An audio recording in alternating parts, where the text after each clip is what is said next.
Guys, it's reenactment day here, and this is going to be part 6 of GI Reenacting 101. This episode is going to cover basic field gear of a World War II infantryman, specifically a rifleman. So, let's just start off with the basics.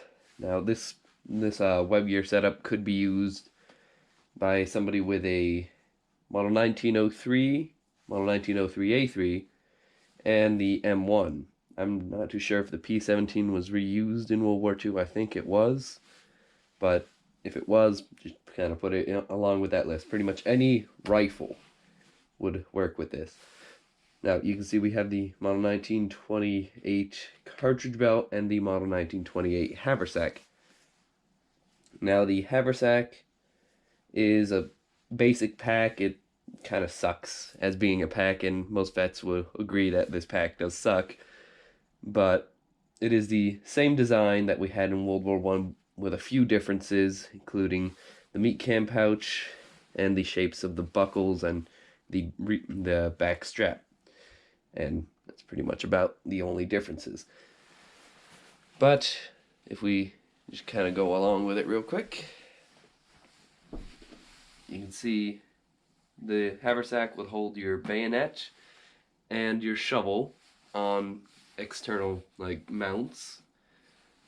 And on the inside of here you could have your K ration, some extra clothing, and in this upper pouch right here, specifically known as the meat can pouch, you can see that your mess kit or meat can would be in there with your items. Now, also in here, you have your fork, your spoon, your knife. The fork should be in a leather case, but I lost mine. But the knife is in a leather case, or leather sheath, I should say. So it's an original knife from 1941. Put that back in there, and you can see that the entire Haversack is pretty much it doesn't have any really snap buckles or anything like that, or any ties. It just has this one little cord and this thing. You put the cord through the buckle and just tighten it up the best you can, and that's how the whole Haversack is pretty much held together. See one right here, there's one under here, there's two more under here, and that's pretty much it with that Haversack. Well, the mounting of the Haversack. You have straps that come around here. This hook's down here. If you had a pack tail, it would actually go down to the hooks on the pack tail. Another hook goes here and attaches to the belt. Same thing on the other side. And these two rear ones were either left off the Haversack or hooked on right here. They were left off, so if you needed to, you could drop your Haversack by unhooking these two hooks right here, and you could just get rid of the pack to be more mobile. Now, just a little bit, I'll come back to that actually later, but let us talk about the belt and what's on the belt. Now, the belt is again the Model 1928 belt. You can see it has lift-the-dots and snap buttons. In here could hold two stripper clips of 5 rounds each, or one end block of 8 rounds each. The stripper clips, of course, for the 03 and P17, and the 8 round for the M1 Garand. Now, you could hold, of course, with the 03, you could hold more rounds, but you have less rounds in the magazine at first, but this could hold 80 rounds in total for the M1. So that is quite cool. Now you can see the belt actually hooks together with this buckle right here and another one on the other end. They this little notch, let me just kind of walk around. This little notch right here goes into the little slit on the other side of the belt, and it kind of just twists in and holds it in place. Now, that's pretty much that, and like how you would put the belt on. Again, it has these mounting loops for the canteen, if you want to put your tool on here, and the first aid kit. Now, you can see, actually, all the stuff does have US markings on it, or at least would if they weren't faded off, some of them. But while I'm over here, might as well start talking about the canteens. The canteens are the model 1910 or model 1943 canteens. The model 1943 canteens were stainless steel, and they kind of locked, or had a little rim on them. I think I actually have the... No, I do not. These are both model 1910 canteens, but you can tell there's one difference. This one has a steel cap, this one has a Bakelite cap. The steel cap ones were used in World War I through the entirety of World War II, and the Bakelite cap ones would be used about mid-World War II through. Now in the bottom of the pouch, which is always annoying to get out, you have the canteen cup. Canteen cup is just a cup with a holding handle. You fold this over, push the little slidey bit down, got a cup with a handle, and when you go to store it, your canteen fits within the cup. Just like that. And all this fits inside the model 1910 canteen cover. Now, a lot of the stuff you could very rarely early war see in OD green. It was most commonly this color or this color, but it was seen in OD green. So these canteens were soldered together. They're made out of aluminum, and they hold about a quart of water or a liter of water or something. I forget. But I think it was 1 quart. That sounds about right, 1 quart. So, belt, canteen. Now I'm gonna walk over here, circle my way back around, and talk about the first aid kit. Right here we have the model 1924 first aid pouch.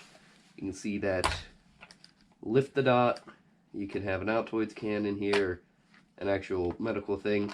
I just keep an Altoids can with actually modern medical things in there. You can see this first aid pouch is an original. Has the markings on the back for some reason. I don't know why. But there's no date or anything on it. So but it makes me, the condition of it and like the coloring on it do make me think it's an original.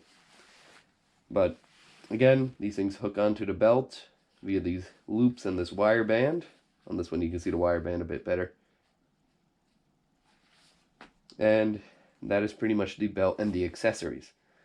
Now if we move up to back to the haversack, I can talk quickly about the knife. This bayonet is the M1 bayonet. It could also be the model 1905 bayonet. You can see I kind of have it on the side of the haversack, inside the haversack. Now, this was seen in World War II, and I actually learned this from somebody at a reenactment. The bayonet, the M1 bayonet only goes down to about here, and if you see, the loop for the bayonet is down here. That's because this was designed in 1928, when we were still using the model 1905 bayonet, which was pretty much twice as long as the M1 bayonet. So if I remove this bayonet, you can see the M1 bayonet. The 05 bayonet goes out to about here. Bakelite handles, very nice steel bayonet. You have a locking mechanism on the back with the button release. And this button release also locks it into the sheath. Or the scabbard, I should say. And this is the knife. These were not dated after 1943. So it just has the manufacturer on it and the US and the flaming bomb. But screws are the handles are held together with 1 screw. But that's pretty much the bayonet. And the scabbard is in there. The M7 scabbard is the official designation. Locks in there. So I have that inside the haversack so it doesn't flop around. Now we go on to the bigger topic of tools. Just take a knee here so I can get a bit more comfy. Right here, let me just undo this strap. We have the Model 1943 folding shovel. You can see it is attached to the haversack. I have it tied down with one of the straps right here. And it has a wire hooks on the back underneath the meat can pouch, and the carrier hooks onto that. And the shovel slides into the carrier and folds just like that. And then you twist this up and it locks it into place. So you got a nice shovel. I just realized I was off camera. Shovel, you tighten that, thing stays up. Now this shovel actually did have a sharpened edge right here, so that was something cool. And I kind of, when I restored it, I kind of kept the sharpened edge color, so I didn't paint that like I found it. Now when I did find this, it wasn't in the best condition. It was mostly rust, and right now the color isn't the best, so I plan to repaint it at some point. But you can see some use on it, which I find pretty cool. But you can see, nice folding shovel. I'll keep this out. Now before the Model 1943 folding shovel, we had the Model 1910 folding shovel.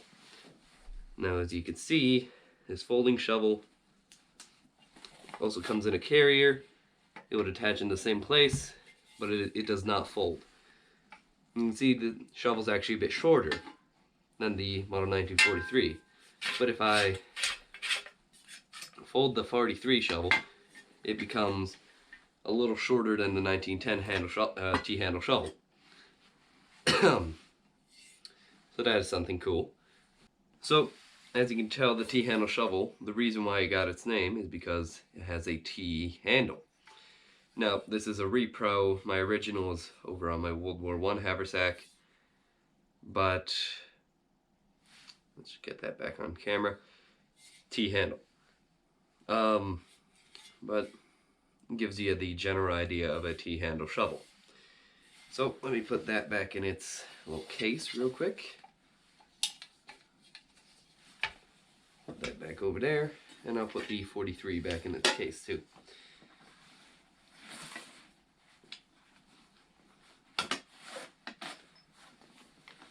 The Model 1943 shovel carrier has a lift the dot top instead of this tie thing at the bottom.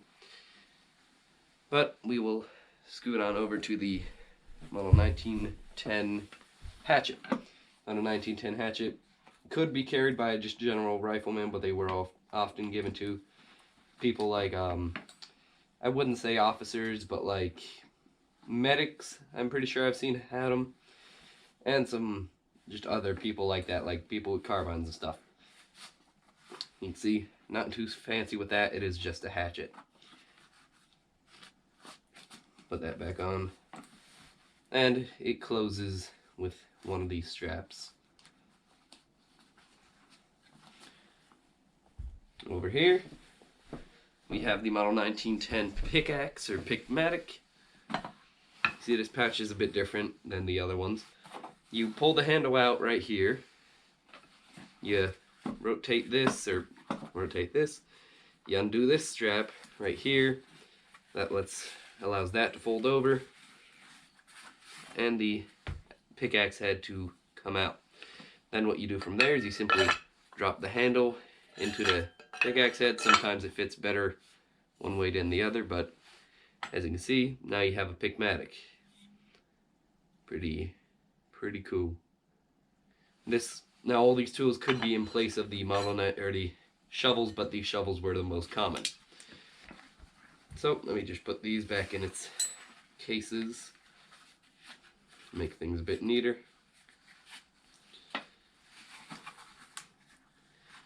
And then we will move on to the final bit of field gear that I will be talking about, the lightweight gas mask bag.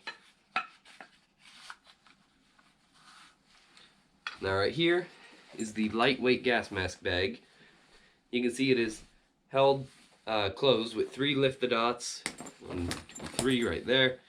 They actually do have, they're on the end of these are on a strap, so when you go to fasten it, you can actually put your fingers under it and close it a lot easier.